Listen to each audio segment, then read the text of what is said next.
Don't let rampant politics and the just operate, ruin all your projects and your standards. Through the grief and many lies, and make it all make sense. Get experienced by osmosis here on corporate underpants. Hello, everybody. Welcome to Corporate Underpants. I'm Tamara Adlin. I am your host. I am the goddess of the underpants, and I am so glad if and when you are joining us today live, which I actually think we might have a bigger studio audience than we've ever had because of who we have on as a guest, Mr. Dr. Darren Hood. Mr. Dr. Darren Hood. He's all things to all people. As we get started, let me tell you what this is all about. Corporate Underpants is about the big problem of corporate chaos and misalignments and confusion being one of the most massive problems when it comes to creating great products that people love. That actually corporate chaos is like the visible panty lines of the product world, where even if you're wearing a great outfit, if your panty lines are showing, it's not that pretty. And our organizational issues are showing through in our products. And that fascinates me as a senior and well-seasoned UX professional trying to figure out how the hell do we get all this stuff to work better, which is particularly interesting in the age of AI. I always have a couple thoughts in the beginning. My big thought today is I just published a couple days ago a LinkedIn article about how Bill.com's user interface is such a dark pattern where a client was paying me and I got a notification that they were paying me via Bill.com. And it says, get your money instantly, which is what an ACH is. And I clicked the get it instantly button and I got to a screen past that email that said, get it instantly, click here. Oh, by the way, there's a 1% charge on top of all this. That's a platform fee. So I immediately emailed my client and I said, what the fuck, take this fee off. And they said, no, what the fuck at you? Because we didn't put a fee on here. So I go back and look at it, and it turns out that Bill.com has a feature called Get It Instantly, which if you're not interested in waiting for an ACH to come through, which can take all of 24 hours, you can get it instantly, and it just charges you a slim little 1% processing fee. The problem is that the only button available to click on the email that notifies you that you got your payment is the Get It Instantly button. So I think that this is totally deceptive, that it makes it seem like in order to get your money, you have to pay. And I think a lot of people probably just pay it because they're like, oh, it's a platform fee or something, where they don't even question it. So then I put up an article about it. They wrote me a stupid blurb in return, which said, oh, tell us more about it, or please give us the details. And I'm like, I wrote an article where I annotated screenshots and, by the way, redesigned it for you. I'm not sure what more I can tell you. And then the next day we got a notification that they laid off 30% of their staff in favor of AI, which, by the way, will not find problems like this and will just make it worse. So there you have it. You look at my little article, comment on it. Let's get it more viewed because not enough people are seeing it. And I, of course, am in love with my own work and want everybody to see it all the time. All right. I'm not going to spend any more time on that because you can read it yourself. I am going to spend time telling you about our guest today, who most of you already know about. This, my friends and neighbors, is Dr. Darren Hood. Let me tell you, in case you don't know and live under several rocks, Dr. Darren Hood, who I think I can call Darren. Can I call you Darren? Yeah. What the hell? Okay. I can call you Doc. Is a 30+ year UX veteran, a TEDx speaker, a host of the World of UX, which, unlike my podcast, actually comes out on a regular basis. Host of the World of UX podcast, which is heard in 100+ countries. He's taught at Kent State, Michigan State, UCLA, and beyond. And he also is a contributor to 97 things every UX practitioner should know. He's pushing UX maturity past the org level models into personal UX maturity, which we're going to talk about today. And his unfiltered LinkedIn feed made him one of the loudest truth tellers in the discipline, makes him big. He hosts a global UX meetup, which is in its 5th year. It's the last Friday of each month, and you can get the link on LinkedIn via the Kaizen, Kaizen UX page on LinkedIn. And I'm going to start going to it because I feel like I'm having massive FOMO. Hello, Darren, how are you? Where are you? Hello. Thank you. Thank you for having me. And hello, everybody. Greetings from Southfield, Michigan, which is in Detroit, right on the other side of the infamous 8 Mile Road made famous by Eminem. So that's where I am. Cool. You live in such a cool place. I live in Seattle, so we're in different time zones, but that doesn't mean we're not aligned in terms of our thoughts on UX. Oh, yeah. Oh, yeah, It's cool, definitely. babe. So we've known of each other. We haven't talked to each other a lot until we started getting prepared for this. And you just told me that you're going back for another degree because 47 degrees Yes. isn't enough, I take it. Yeah, I love education. The joke is that I like student loans, but I like education. I firmly believe in it, in education, in the institution of education. That's what my PhD is actually. And I've got 6 certifications in education. So I love education, but with everything that's going on with artificial intelligence and even at work, being tasked to do some things with regard to agentification, some initiatives there, I could just go out and grab a bunch of books. I could go out and read a bunch of articles. I could do what Perplexity did for me and follow this learning path that it created, which I'm going to tap into because I believe in going into a program informed to a particular degree. I could have done that, but I know what I know about education. I know that leaves gaps. And then when do you discover the gaps? How much do the gaps cost you? How much do they set you back? So I said, you know what? Forget it. I'm just going to go right back to school. And I used AI to vet out the different AI programs that were out there. And I settled on Wake Forest University. So I'm going to go. I just finished. I actually walk next week for my PhD. And I'm going, before I walk, I've already been admitted to Wake Forest to their master's program in AI strategy and innovation, which is on the strategic side of the house and not the technical side of AI, because I reside on Wait a the, second. Here's a question for you. First of all, you're yeah, absolutely a lunatic to sign up for that much homework. When I got finished with my master's, I was like, no more home. I was wrong, of course, because you always, but here's my question for you though. yeah. Who the hell knows how we're going to use AI for strategy? How can you even have a whole program on this? How can anybody be ready Yeah. to teach this? That's what I love about master's programs, and something I learned, and this might be a shock to some people. Some people think that when you go to a master's program or you complete a master's program that you have become a master, and that's actually couldn't be further from the truth. Okay, that's a deep cut to me, but I'll let you Yeah. continue. A master's program, we were taught that it puts you on the road to mastery. So what a master's, that's why when you come across a lot of masters, do they know their stuff? Yeah, they know their stuff. But you'll find that they just keep learning. And now when you go through the master program, you know where the cheese is. You're more equipped to know where the cheese is. So you don't spin your wheels when it comes to advancing yourself further after that. You do become a bit of use the phrase loosely, expert in what you got your degree in. You did dive in deeper than a lot of people and you engaged to a great extent, but you haven't arrived because you got your master's degree. Okay, when you say you know where the cheese is, you mean if there was a maze in front of me, I know how to direct Yeah, myself towards the cheese. yes, exactly. And I I've heard been some, chasing cheese for 20 years. and we keep chasing it. But the thing is, we don't spin our wheels. Not to a Okay. great extent. There's always some wheel spinning that's going to happen because there's always something we don't know. But we are the people most likely, the people who have the higher levels of education are more likely to know where the cheese is and what to do. Like PhDs, the big thing about PhDs is rigor. Yeah. We go through, PhDs push a field further by 1 inch is how I heard yep, it described. yep.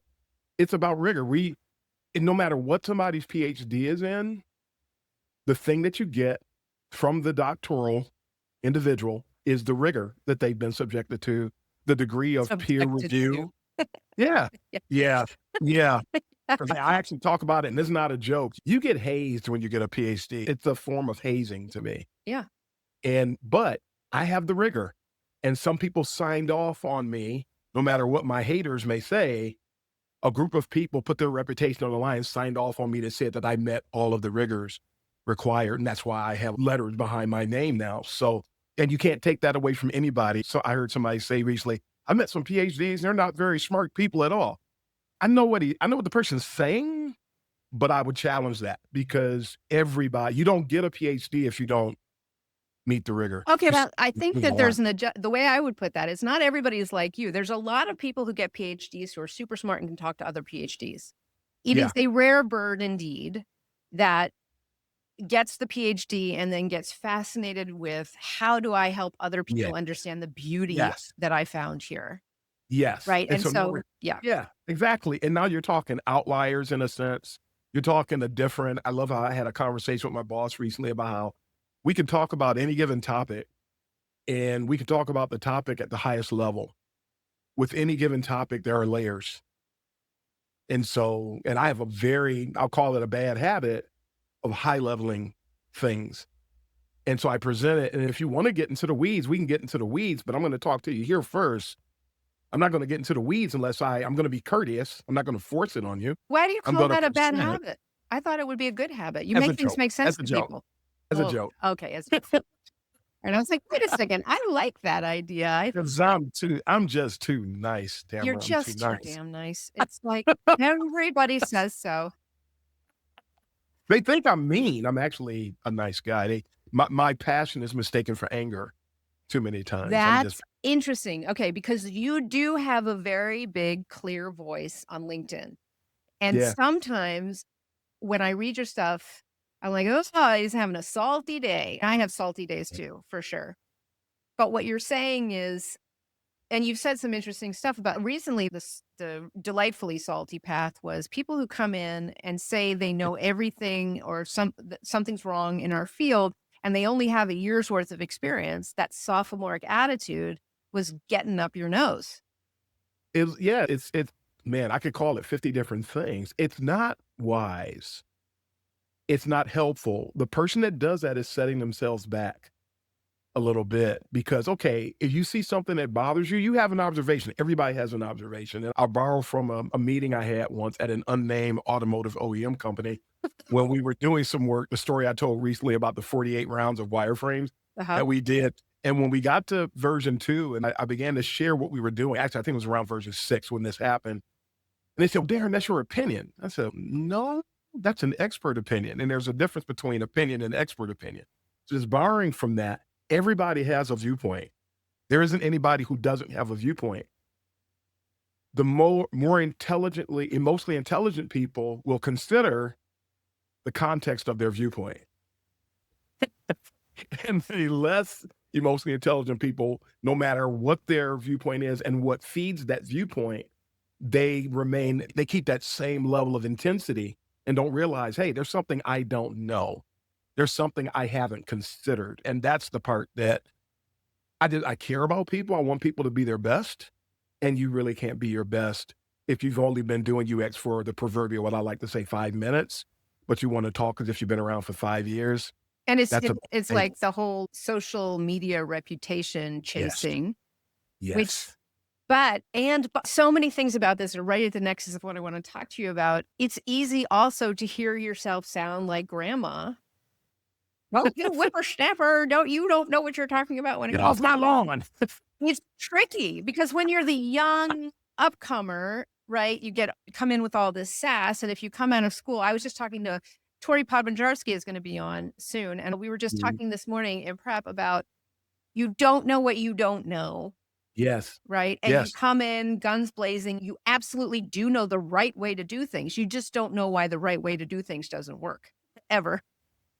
Right. And you haven't gotten to that moment of inflection as you are seeking seniority in the industry where you realize that the game is being played on a different field Mhm. and that all of the nice sports equipment you developed over here is pointless unless you can clear the way. Right. It's Yep. not wiffle ball. It's something else. It's this analogy is just going to totally fall apart. No, that's But the good. kind of clamoring that we do for attention, for a seat at the table. I think we also bring that to our own attempts at LinkedIn to make ourselves relevant amongst each other. But it is frustrating. It is frustrating to Yes. see people come in and say, oh, everybody's wrong. Oh, UX is dead. By the way, Darren, FYI. For the umpteenth time, UX is Oh dead. my My God. condolences to your family. When I see those, I just scroll. I scroll, or if I stop for longer than a second, it's to hide or to block. To hide or to block. Yeah. Yep. Yeah. That's the only reason I'm going to Hide, stop. block, snark. Should be Yeah, a because third. it's not, I'm not going to chime in on that because which is what they want. 50 people to come in and say you're wrong. And now that thing goes viral and now more people see it. So, nah, I don't have time for Yeah. that. It's disrespectful to help people understand my passion. I find things like that disrespectful. I find them counterproductive.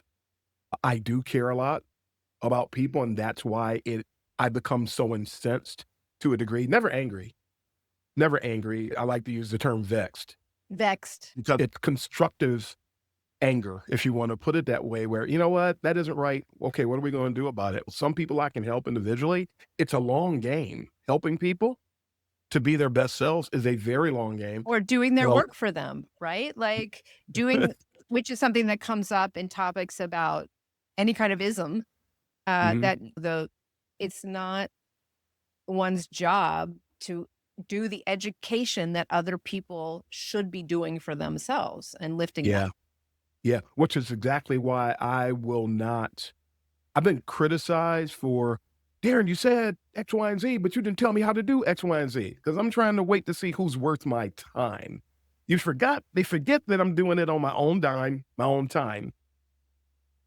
Why should I go to the nth degree? Why should I assume when somebody is ready to deep dive a topic? Why should I assume that they're ready to digest it, to take it? Why should I take time out of my schedule, like you just said, to do for you what you would not do for Well, yourself? right. Why is it your job to tell them how to do it? It isn't. It isn't. So I do it in layers. Mm-hmm. I do it in layers. And there are people who have been upset because of what I said. And then 2-3 years later go, you know what? I finally realized you were right. I've been waiting on you. Hey, glad to have you. Let's go do this thing. Yeah. Let's go get it right. And then you get the people who are angry. And I've been lynched, the equivalent of what I call digital lynching on social media, just because they're angry for whatever the reason might be. And I don't spend time with those people. You have to have boundaries. And I have to be careful. I mentioned about having the big heart. And I love Dr. Romney on YouTube. For anybody who's never looked at Dr. Romney, her specialization is narcissism. Oh, And she gives so much understanding about the topic.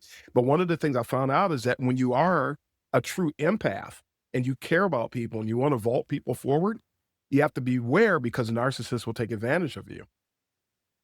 oh, So interesting. you have to reel that in a little bit. So that's why I started qualifying before I reach out. I want to make sure to understand who I'm reaching out to. I don't want to reach out to pull somebody out of the quicksand and they pull me in. Okay, There, so this is, I'm going to go watch that. Another person that I really am in love with is going to be on Yeah. in a couple of weeks is Pavel, I think is how we pronounce it, Samsonov, who is starting to write these beautiful, clear articles that are really, to me, about pulling the classic things that we already know into current discussions that are going sideways because people try to reinvent stuff. That's the way I just think the way he talks about stuff is delicious. And I think you are somebody that makes tons of sense once people reaches a certain level in their careers, because you're talking from a place that comes from extensive experience and extensive rigor in education, Mhm. right? Which is, and you honestly, you shouldn't be wasting your time. It's just like Yeah. with all this snarly little look, pick me energy. And by the way, anybody who's watching, I know Albert is here watching. It's so nice to see you, Albert. Let us know where you're joining from. If you have any questions or comments on any of this or snarky remarks, please put them in there in the comments. All right. So speaking of, when the big analogy I use for the way I'm focusing my work on alignment, align before design, executive alignment, I Mhm. told everybody this. It's this Greek gods analogy. Like, we are the mortals. We are working, building houses down here. We are optimizing our processes. We're doing the double diamond. We're attempting agile. We're finding the right materials. And if there's a little drizzle, we can handle it. We keep the building going and we focus on getting better and better at that. Once in a while, more regularly than we'd like, a tornado or an earthquake happen.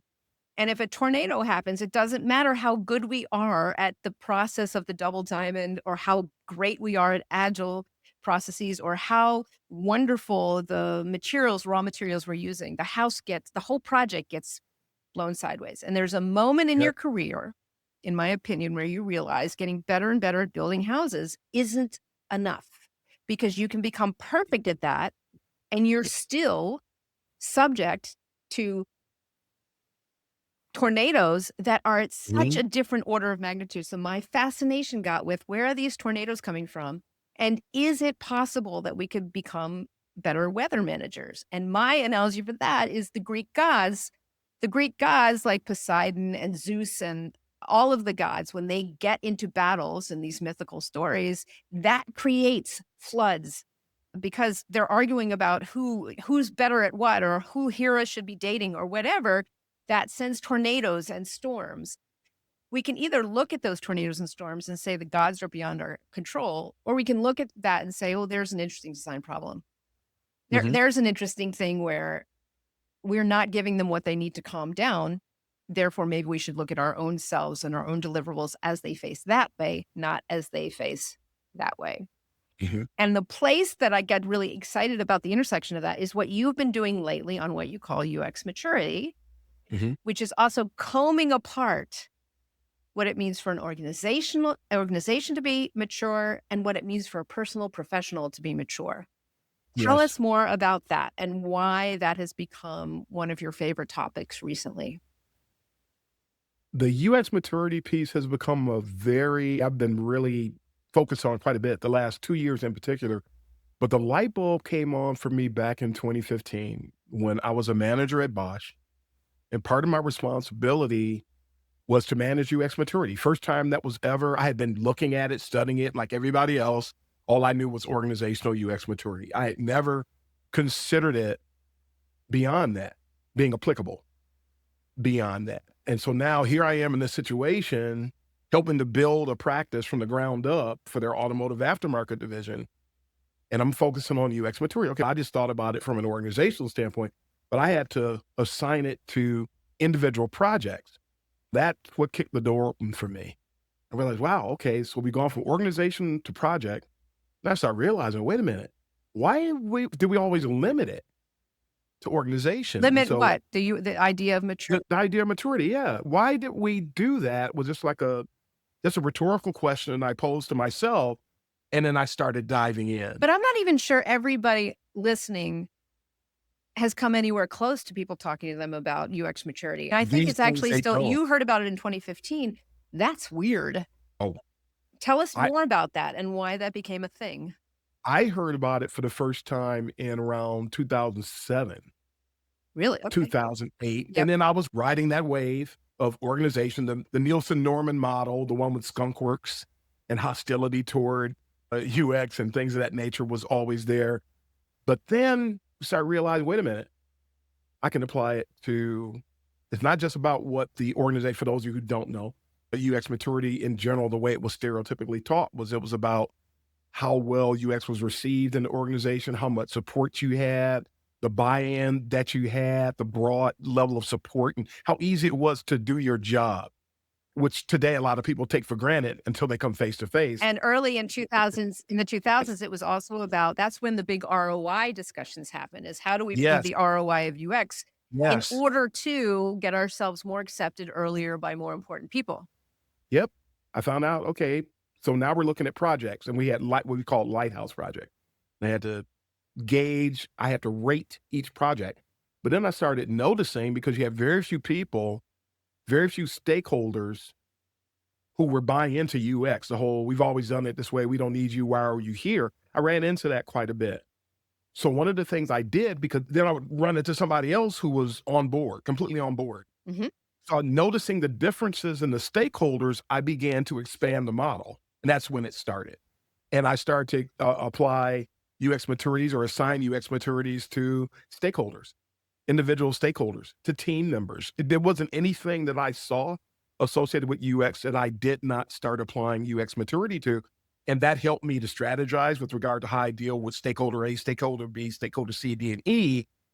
the maturity levels that I recognized for each person helped me to engage with them in a way that was fruitful and supportive. And when all was said and done, they said that we had the best run division, UX division in the company. After applying that principle, making that a part of my strategy, we had the best run division in UX, 385,000 employees. They said we had the best run. I was very proud of that, but it also helped to really just guide those relationships the right way. It was really key. And then already knowing that we don't arrive. A lot of people think you arrive as a UXer. You don't. There's always something else to learn. I was there when the iPhone came out. We had to pivot. We had to learn. I learned about how pervasive UX principles are and started to learn how to translate what we were applying to the web, to the mobile phone. Then we had to apply it to tablets. Same thing's happening now. Now here's AI.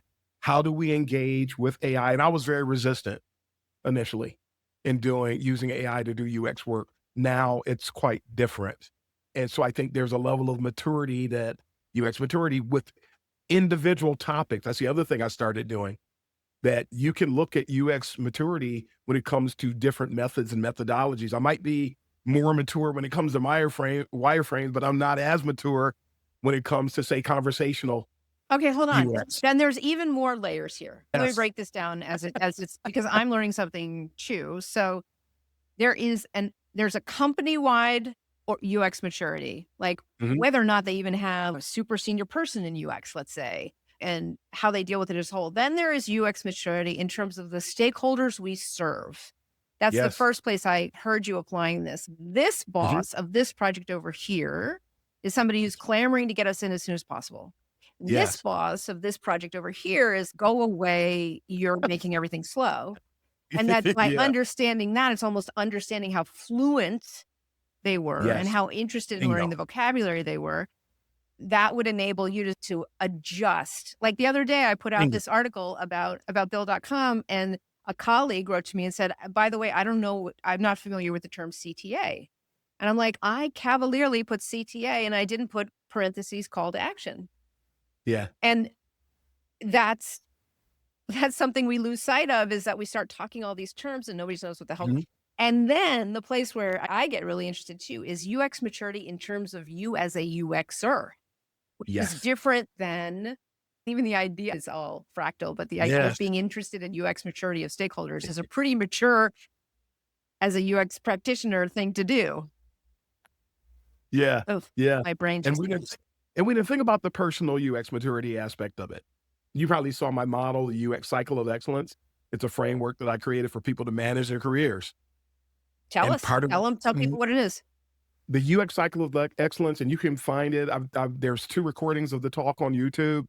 You can look up, you get UX cycle of excellence, Darren Hood. You can go to the UX Uncensored at medium.com blog, and there is a blog post that breaks it down step by step with a visual of the framework. And if I remember correctly, I also put a link to the podcast episode so you can hear me talk about it. But it really helps you to zero in on yourself.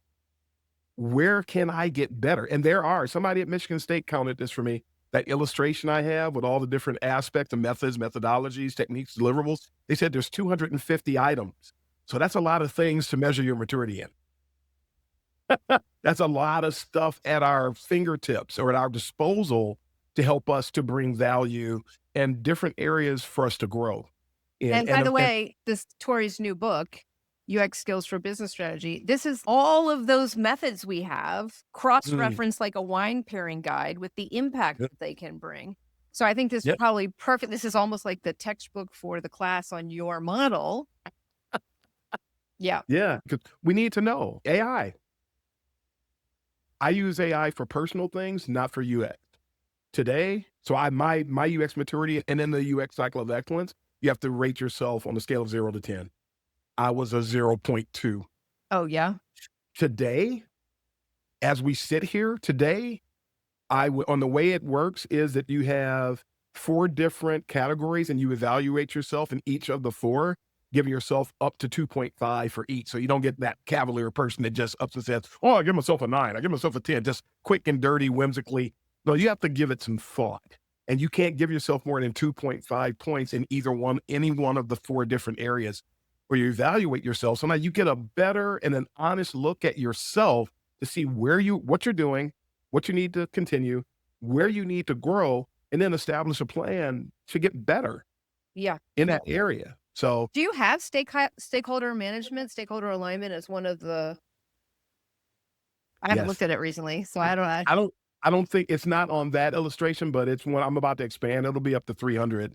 Hopefully, I'll expand that model by the end of the year. But I do talk a lot about stakeholder management as being something that is key, and I tend to talk about that when I do my emotional intelligence talks. I Yeah. tend to talk a lot more about stakeholder management. You can't Figma that. You've got No, you to. cannot. AI cannot align people as long as there are human We beings involved in the creation of anything. They need to be aligned.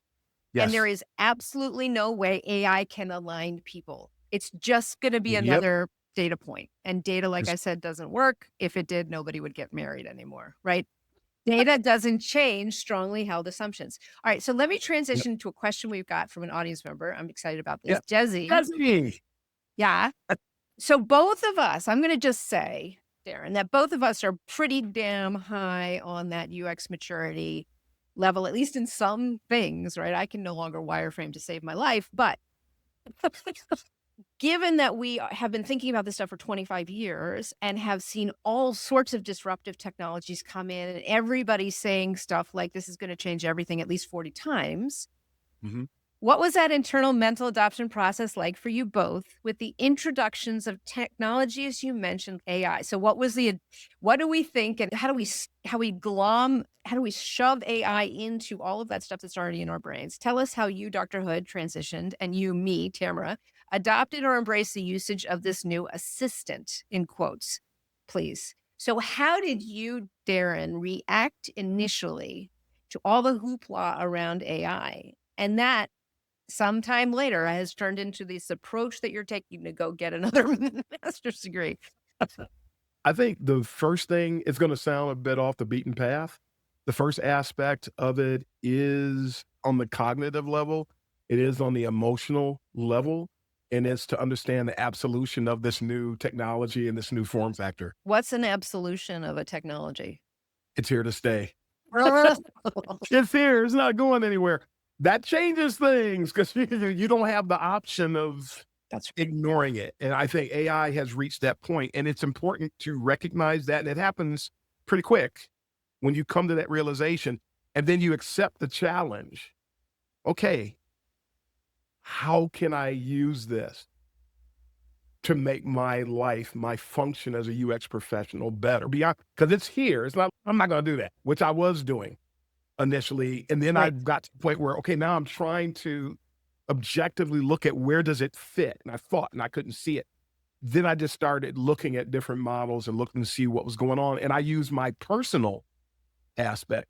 Something I tell my students a lot too. You can accelerate your learning by taking a particular form factor or venue and attaching yourself personally to it because you'll be more invested, and it takes down some of the blockades, cognitive blockades, if you will. And that's when things start to open up. Because as you can see, I'm big on data.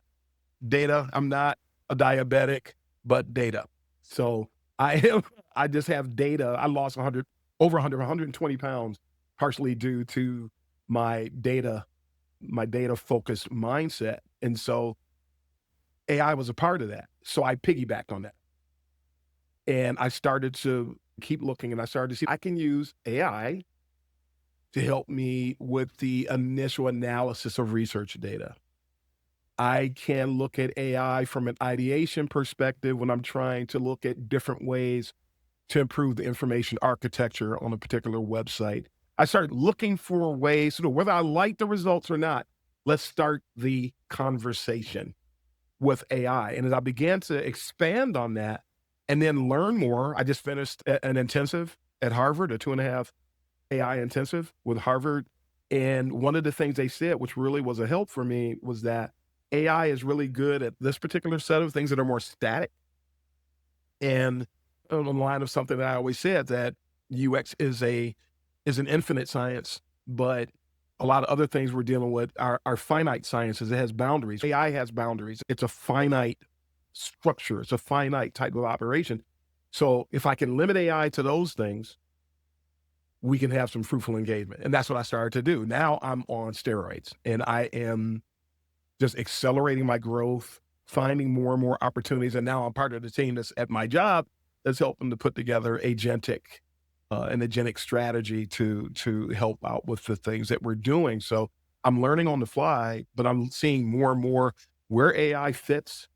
That Harvard course really helped a lot and where it didn't. So that's part of the mental adoption process. I had to get past the hurdles, past the blockades, which I had established for myself in all transparency initially. Let's get rid of those. Let's get rid of the under construction signs that are going on in my mind and my heart, so to speak, and then let's go forward. And it's working out pretty well. Yeah, there's kind of similar but different. Learning it can feel overwhelming. I just started playing with Claude. I had been in ChatGPT, and I'm like, what the fuck is a project versus a skill? And I just can't. Then I set it to work trying to find a cheap flight for me to Europe, right? And so that's a personal thing. One thing that I tell people to do if they're freaked out is to take this Icarus flight, I call it. And the Icarus flight is if you go talk to AI about something you already know really well. Yes. And keep talking to it, which is at first you're like, oh, you're way up and you're like flying high by the sun. And you're like, this is really intimidating. This thing knows more than me, more than I ever will. And it hits a point where those wings start to melt because the AI starts breaking. And if you can at least have one experience where you see it break, it becomes a lot less intimidating. If I talk to it about personas, there's a place where it breaks. And by the way, I was using it I'm working on my little ebooks, Tantrums and Tornadoes, and pictures of the Greek gods, and it was creating pictures for me. And there's one picture I had where I just wanted to turn the king's head from looking over his right shoulder to looking over his left shoulder. Literally could not do that. I got to the point where I was cursing it out. I was like, why do you keep saying that it was your mistake and you fixed it? You haven't fixed it. But I think I think it's really important for us to know where the edges of it are. And the way to do that is to play with it, to talk to it about something that's more sophisticated that you know about. Yes. That personal level. And now you become more invested and now you're in a better position to evaluate how well it's doing.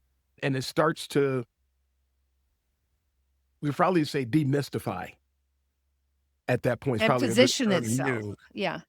And so the other thing it does really well is anything that's tedious is probably going to be taken over. So if you can think in your own life of something that's epically tedious. So for me, I have all these rough drafts of books and whatever the hell, right? So hundreds of pages. And I just start over each time because I don't want to look at them. I threw all of them into Notebook LM. I threw them in, and it came back with an outline in less than a minute that rationalized all this work. And that was such a delight. It still leaves a lot to do, but it tackles tedium. Tedious, yes. And it excels at it. LinkedIn, it's called the Kaizen UX Rendezvous for those who are interested in coming. By the way, the one that we're going to have this month is going to be a week earlier because of the last week of the year. But one of the things that LinkedIn fails at is that, among many, is that when you're trying to invite people, it is one of the absolute worst experiences that you can have. Talk about tedious. Wait, to invite somebody to an event on LinkedIn? Yes, it's a problem because this is a recurring monthly event. Right. I would think that it would be a good user experience to see anybody who ever opted in before and then just invite them first. Something, just anything on that line, anything except for going through. I am connected in some way, form, or fashion to over 31,000 people on LinkedIn. As one does. And so trying to invite people and starting from scratch every month is a total pain. I asked, Perplexity is my favorite, by the way. I love Perplexity. And I told Perplexity the problem I was having and asked for ideas. How can I simplify this terrible and tedious process to invite people going forward? And I'll implement it in May because I just did this in the last 2-3 weeks.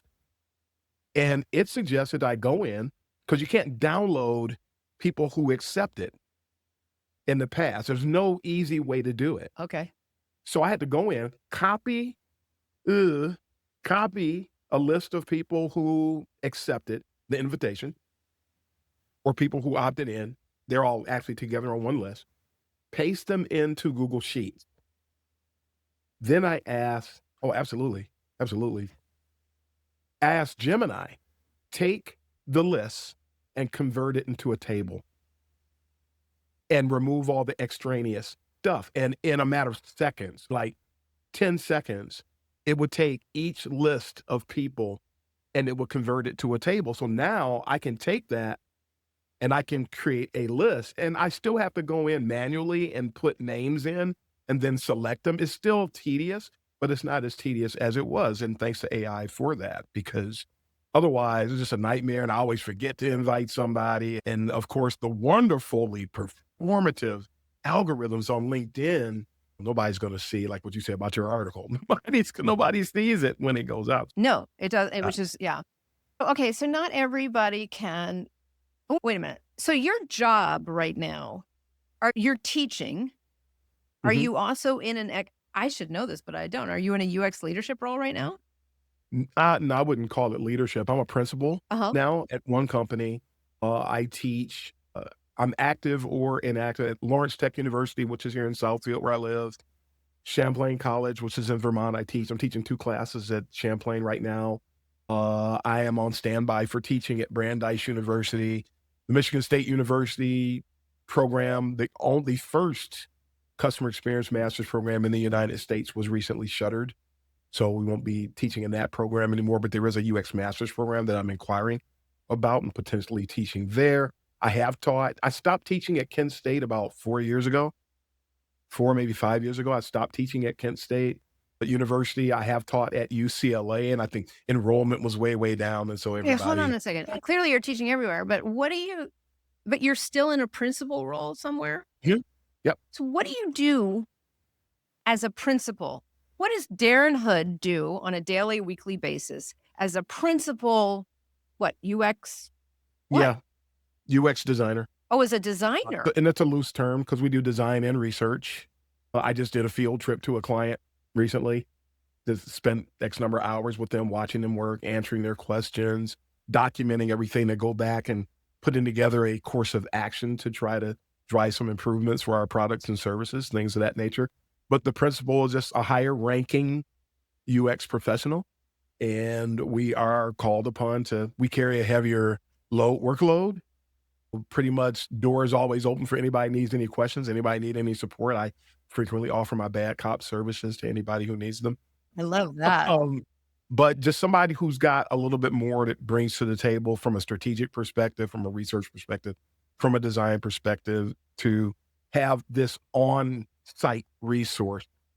That's the way that I view being a principal. You're a jack of all trades, master of many. And no, folks who don't know, that's not a bad term. People use that the wrong way. The person who said that you're better to be a jack of all trades than to be a master of one, for the record. You can go and look it up, find it, ask AI about it, it will tell you.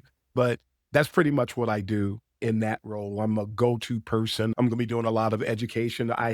Somebody might get a kick out of this. At one company, I came up with the idea, I should say. I was going to say it a different way, but that wouldn't be accurate, to come up with an internal certification for UX practitioners, 3-tiered. 1 tier for UX practitioners, 1 for stakeholders to help drive UX maturity, and 1 for aspirational people in-house that were interested in eventually moving into UX to help, so we could build and draw on our own talent internally, because finding the right people for UX is a nightmare a lot of times. It reminds me. So I interviewed Dana Chisnell, who is very involved in civic design and was involved with the U.S. government's digital service. Mhm. And there's a story coming up in part 2 of my interview with her where she talks about how to deal with spreading UX and good practices in an organization that big. And Yes. how that sort of also means welcoming people who have an interest in it without Yes. requiring them to be a certified professional in it. Yep. How do you get developers interested in having their own testing sessions or whatever? I also think that for you, I think that's one of the reasons that your perspective is so valuable, is that you don't just teach. You're in the soup every day with Yeah. the ridiculous practicality of trying to do decent work in a corporate environment. And it's so practical. It's so in the weeds. It's, this boss is in a bad mood today, so we can't do this test today. It's silly. But without that, what we teach is not useful. It's not useful if it's not experienced and experience related and helpful instead of whiny. What principal UX work really looks like? Yeah. Unfortunately, it has become popular. There's a lot of people, they just want to occupy space. They don't want to excel. There's people, you'll talk to people, I want to be in UX. Yeah. In the story, drop the mic. There's no real aspiration to function at a certain level of expertise. They just want to be in UX. And I've come across way too many people that they either say it with their mouth or they say it with their behavior. And it's I perceive this to be a place where jobs are that I could fit into because it doesn't look like it takes that much. Exactly. It's just about people. Well, and then you look now and all the UX people are wanting to become product managers because they perceive there to be more jobs in product managementship. And it doesn't seem that. That might not last long. I know a lot of people are doing it.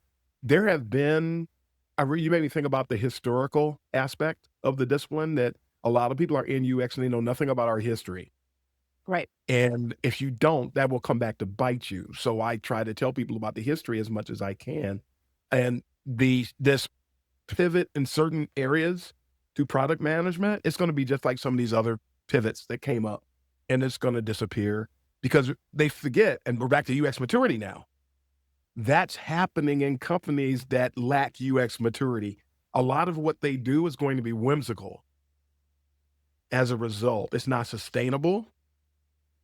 It's not, the value that's brought is not likely to, it's either not going to be there after a while, or it's just going to be fleeting. Yeah. Yeah. I'm not putting a lot of, I thought about it. I considered it. But High Llewellyn says, if there's no goal or passion, what is the point? And I like your point about if you don't know the history. And by the way, I'll put a little plug for myself in here. In 2006, I did a bunch of interviews with people who helped create our field because I got fascinated because everybody who helped create our field was a weirdo. Like Judy Ramey, who helped create usability testing, was a medieval studies PhD. Everybody was a little bit strange and looking for stuff in between. So I started to interview them, and I got about 35 interviews done and didn't post all of them, but I just remastered all of the audio. I'm going to put it out as a separate podcast called UX Pioneers, where people can just listen to the stories of how was this thing created by people who are just like, there's something else to think about over here. There's, Tori's here. Tori's here. Whimsical is the best way to put this. Laugh out loud sob, which is, of course. Yeah, that's great. Oh, I never saw that before. I like that. Yeah, LOL, SOB. Like yeah. That's nice. Yeah. And I think she's really, again, her book, Business Strategy, UX Skills for Business Strategy, we were just talking, and she's business strategy are the biggest words on here. How do we get this stuff to be digestible to other people that we work amongst and around and under and over and all that stuff? I love that. I'm going to use the metaphor of the tomahawk steak. What's the metaphor of the tomahawk steak? The real beefosauruses on the call know. It's probably one of the largest steaks that you can get if you go to a steakhouse. I saw one the other day at Morton's. It was $150. Business strategy, UX strategy. I'm a little plug for me. That's the video I've done that's on YouTube that's been watched more than anything else I did to talk for the folks in UX Johannesburg. Yeah. About how UX strategy, how important it is. And it's probably the same thing that she's talking about in the book. It's what do you do, and when? When is the right way to do what? When is the right way to do what? All right. So what does that have to do with half of a cow? Steak? It's big. So you can't, because so many people today, I like to always say, I'm sure you heard me say this before, a lot of people are coming into UX with a microwave popcorn mentality. No, I didn't hear you say that. You're all over the place. Now we're on carbohydrates. What is going on? Okay. But the thing is, everybody wants everything fast. Everybody wants everything now. But you're eating a tomahawk steak. You're not going to eat it now. It's not, that steak is huge. If any movie buffs, you ever saw The Great Outdoors and John Candy had to eat that gigantic steak and then everybody would eat free? They put this gigantic steak, when it fell on the table like somebody dropped barbells on the table.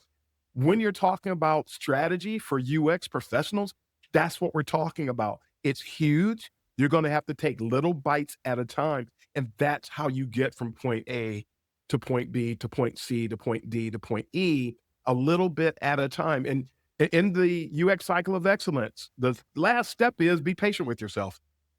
As simple as that might sound, a lot of people are not patient with themselves and they want too much from themselves too fast. And it's not doable. And if you do think you did it, it's not sustainable.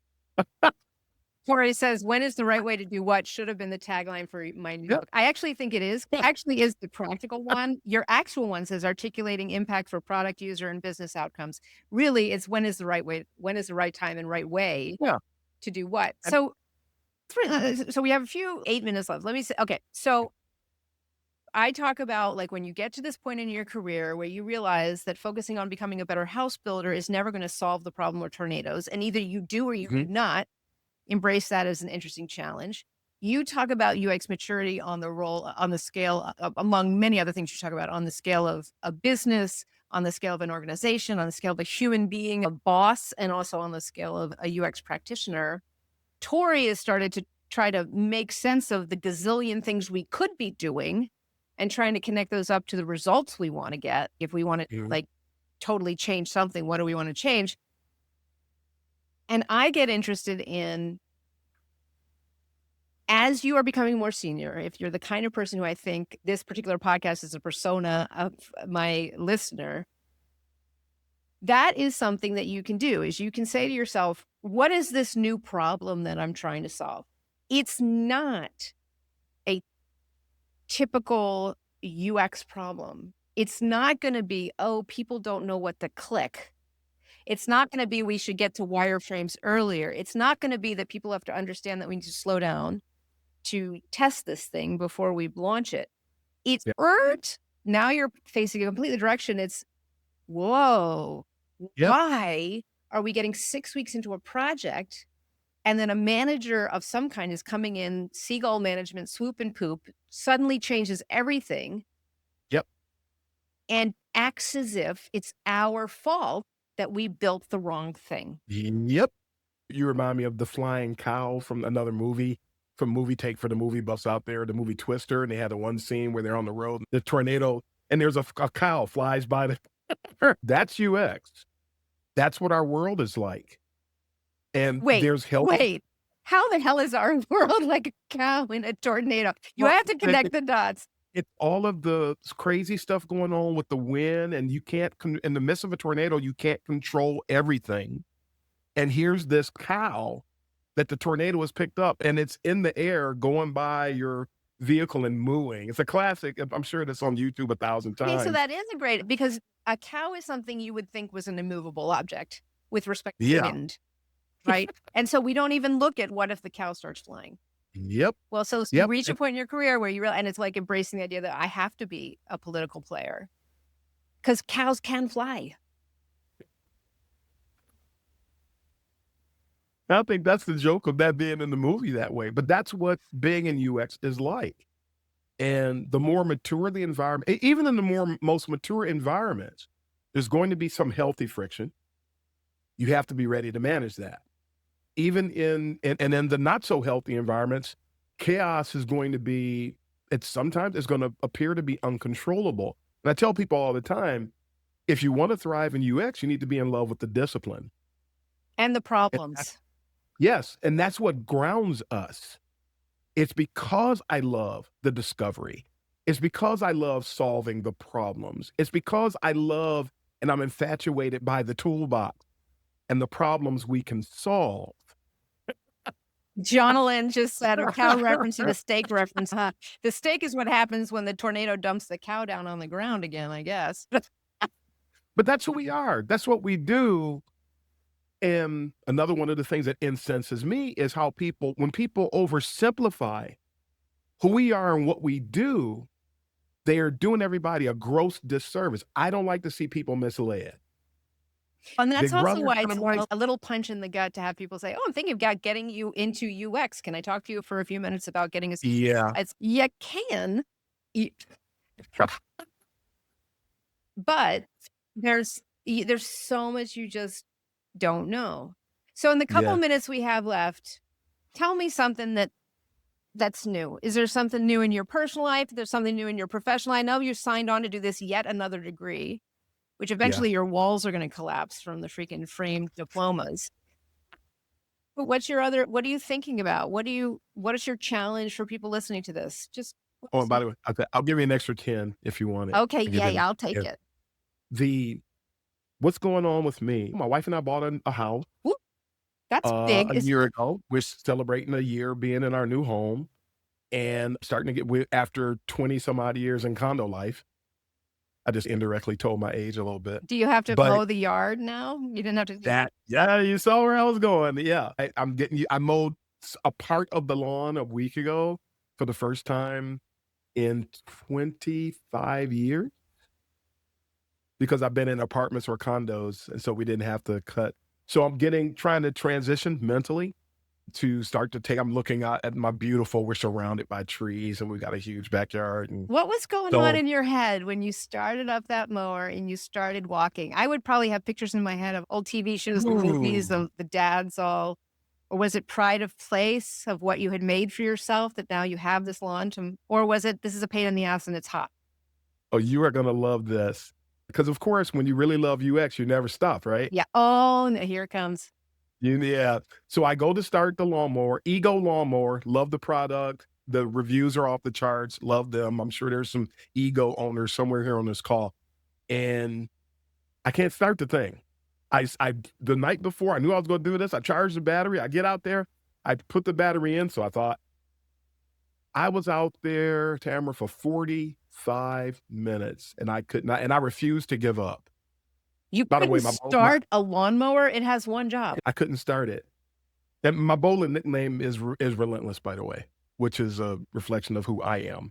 So 45 minutes and I can't start this thing and I refuse to go in the house and I refuse to give up. I finally found it. I wish I had it here. There's this little black insert that sits where the battery contacts on the lawnmower and the battery meet. There was nothing in the instructions about it. I looked at least 5 to 10 videos on YouTube I can't get this thing to start. What am I doing wrong? Nobody talked about it. So I'm going to do. Nobody talked about it. So that's how I resume my lawn mowing adventure. Isn't that such an analog? It's just delicious, right? A little tiny piece is missing between two major parts of energy producing parts in an organization, right? This little piece of translation, this little piece of, Yeah. and you start to get fascinated by that. For me, that reminds me of my onion thing. Onions are evil. You can see, listen, I can't eat onions, right? You can see on a menu, like something will say, oh, wonderful green salad with pepitas and small bits of corn and and then parsley on the top. And then it comes out and it's covered with raw onions. Somehow the one thing that is the most flavorful in a worst way is, and somehow they're treating them like salt. Like nobody talks about them. It's like I guess the way I'm making a connection is, that one little piece was a pretty critical piece to mention. Did they think that did it just pop out and you didn't realize it? Was it not there to begin? How did that happen? The user experience on the menu. I'm known for it. No, but how did that piece get lost? Literally that black piece. Oh, that black piece. I'm thinking about, I'm focused on the onions now, thinking about your menu. Yeah. No, Sorry. it's sitting there and the words remove in about a 14 pixel font.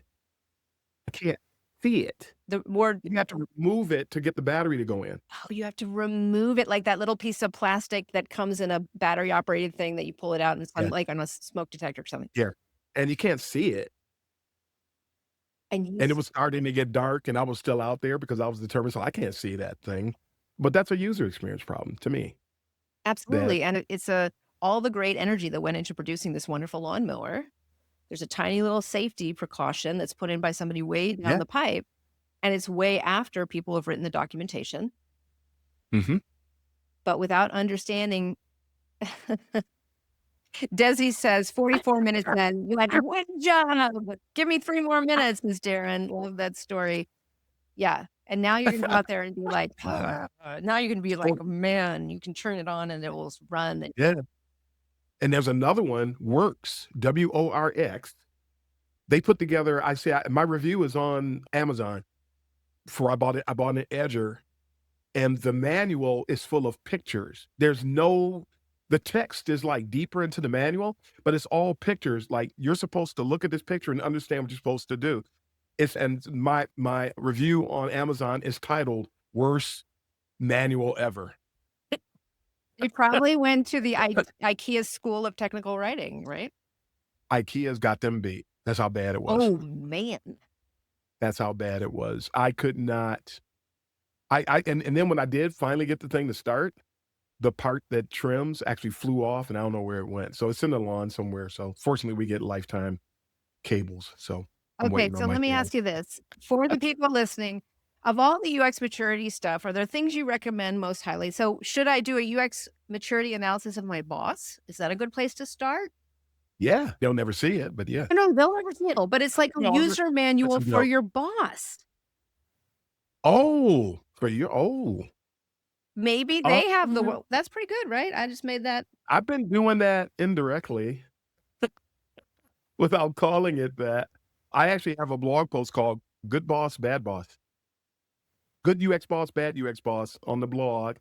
I did, when I talked about my recent podcast episode where I talked about my 10 biggest mistakes I've ever made in my career. One of them was failing to manage up. Yep. In certain instances. And so managing up is a reality, and that many of us are going to have to deal with. And the lower level of UX maturity a boss has, the more you're going to have to manage up if you are indeed have a higher level of UX maturity. You're going to have to manage up. A lot of times when you have a higher UX maturity than the company that's going to hire you, the people that are interviewing you, a lot of times you're not just flat out not going to get hired. I think Because- also at one place you can look as a UX practitioner who's been in it for years. What are you whining about? What are you whining about? If you are Yep. whining about something, there's a moment where you have to stop whining and start to look at it as a problem that possibly you could work on. I think our whole UX. field, I think that's why I got interested in business goals all that time ago. Is I would whine about nobody telling me what they wanted me to build. And I had a facepalm moment that they, Yeah. the big they with a capital T, don't know either. And if they don't know either, how can I help them give me the clarity that I need? So Yeah. it's a sort of a sorry and congratulations moment, which is if you are noticing this stuff, if it is confusing, if it is ultra irritating, welcome to the world of seniority. And the good news is that some people have been here before you. Darren has been occupying this space for years. I've been in it for years. And we already do have the tools, and we have some people like us who can help you figure out how to point your gun in the right direction to shoot the cow and get the steak. And then the steak will go over and microwave popcorn for you and then mow your lawn. You remind me too. I encourage people, when you're frustrated, you can have what I call a trip moment. If you internalize, that's not good for you, nor is it constructive. And sometimes have somebody that's a sounding board for you, because sometimes you need to hear you.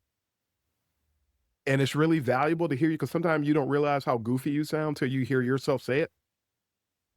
And then, so have that trip moment, get it out. If it's because you see but when you get the trip moment out of your system, UX the thing. The trip moment? What's it? What TRIP? When- Like trip over something? Oh, that's crazy. All these people are doing what I think. Oh my God. That thing where you want to pull your own hair out because because what is driving you up a wall, it's real. It's a real thing. Don't deny it. Don't stick your head in the ground.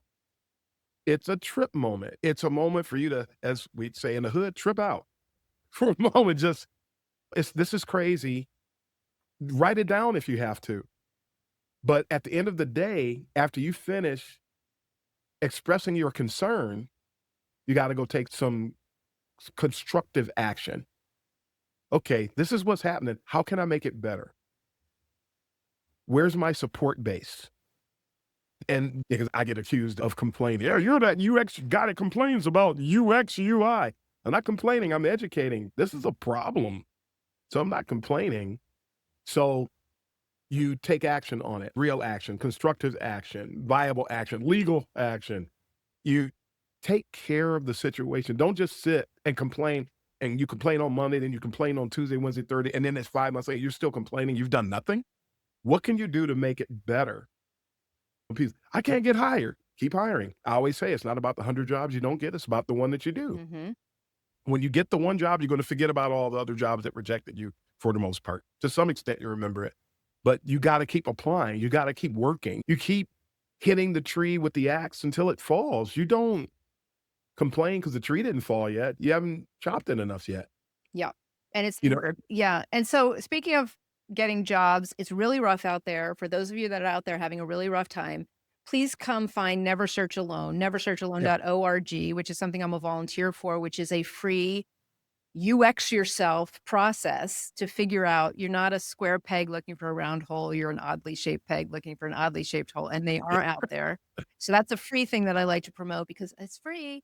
There's also, if you've got a job right now, you're trying to navigate this. I coach Darren. I'd probably coach it, or I don't even know that you'd have time to but whatever. There's help out there. And you are, by noticing this problem, you are entering your senior year, folks. And it's great because this is where a lot of interesting problems are that aren't the problems that we learned how to solve with the tools of our industry. Yep. And it's cool. Darren, I want to thank you for your time plus 10 minutes. I've just loved connecting with you and hearing your amazing laugh and picturing you out there in a knockdown drag out fight with a lawnmower makes me very happy. And I look forward to you receiving your 112th degree. And everybody follow Kaizen UX, Kaizen UX. And the global meetup is in its 5th year. It's the last Friday of each month. I'm going to try to be there. Actually, 6. This is our 6? 6th. Yeah, Okay. You're the one who said 5th. It's not my I did. You did. I You're did. wrong. Okay, everybody. Thank you for joining our next live. One of our next live will be Pavel Samosov. I am posting Dana Chisnell, who's so cool. It's all the story of the U.S. Digital Service, talking about a big organization and the design of ballots for voting for our presidents, which is of particular interest at this moment. And I'm also going to have on a client of mine who I helped with this year-long alignment project that actually worked. So tune in for that one as well when I have it on the schedule. And then Tori's going to be on talking about her book. Thank you, Darren. Any final words for our kids out there? No final words for me. Just everybody go out there and be excellent. Let's keep taking the discipline forward. And that's all I want to see. I just want to see everybody succeed. That's what my heart's desire is. Okay. I love that so much. Thank you. Bye, everybody. We'll see you next time on Corporate Underpants. Thank you for joining me for another episode of Corporate Underpants, and there's lots more to come. If you have any projects that you need my help on, if you're interested in coaching to become a senior product leader through understanding alignment and politics, or if you're interested in any of the classes or books that I'm developing, please visit my website, adlininc.com, and get in touch.